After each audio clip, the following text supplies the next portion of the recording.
sa mga biyahe at may mga light vehicle o di kaya naman yung sasakyan, wag na ako kayong dumaan sa bayan ng Gumaka, dun sa mismong proper, at sobrang traffic po doon. Kung kaya nyo naman mag-drive at medyo magaling-galing ho kayo, ay dito na kayo dumaan sa diversion road po ng Gumaka para makaiwas ho kayo sa traffic.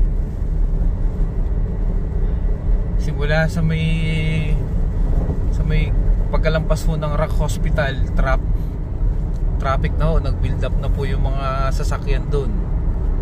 Kaya dito lang ho kayo sa diversion dumaan. Luwag na luwag. Tulad nitong bus, dito na dumaan, hindi na ma-traffic dun sa ano. Nga lang, gagalingan nyo ang pagdadrive at medyo matarik ho ang daan, pero kaya naman. Yan, tulad yung bus. Magaling siya, Papa. Magaling mag-drive. Siguro naka-experience na siya matagal.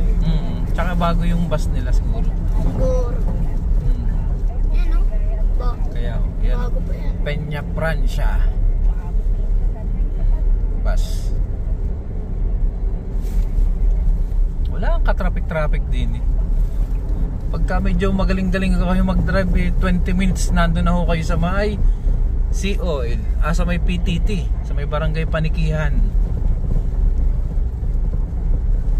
Pagka magaling ho talaga mag-drive, mga 15 minutes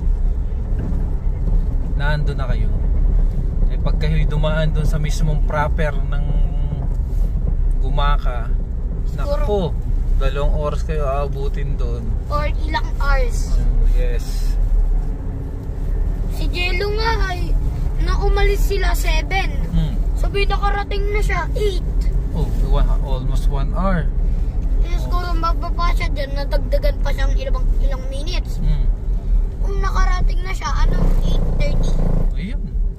Samantalang dito 20 minutes ay nandun na kayo sa sa kabilang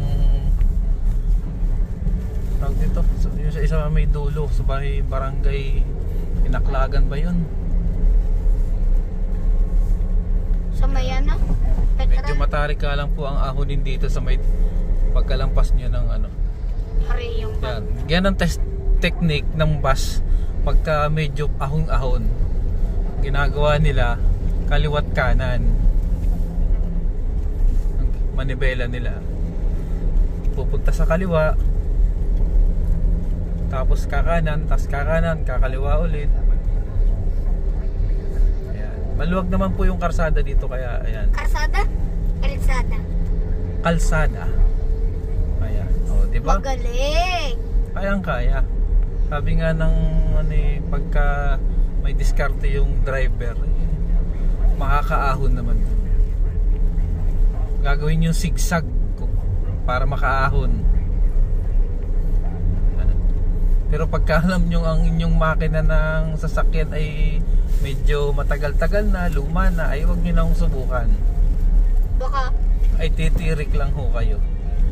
Ayan, katulad nito, kung truck wala masyadong karga, ay dito na dumaan para iwas traffic dun sa proper ng Gumaka. Ayan. Maraming salamat po. Ayan o, luwag na luwag. Yung ibang sasakyan, mga light vehicle, dito na po dumadaan. Kaya pati ito, truck, siguro maganda ang ng makina ito, ay walang karga, kaya dito na dumaan. Ayan. Mabilis lang kumpara dun sa bayan. Pagka dun ho kayo sa bayan, ay nako, pagka medyo mataas-taas ang inyong BP, ay alam na.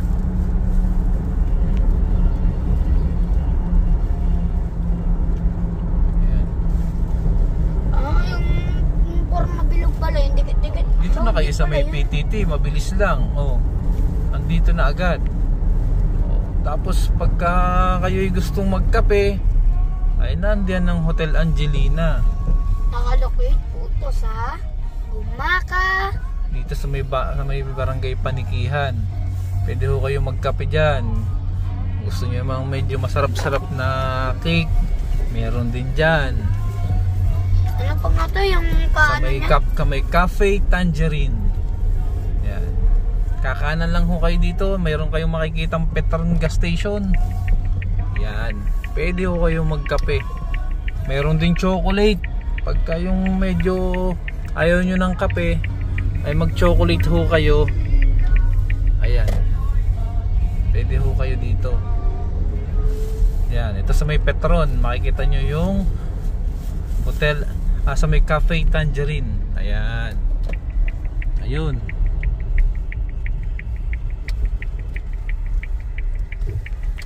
Ayan. Gagawin Cafe natin. Tangerine.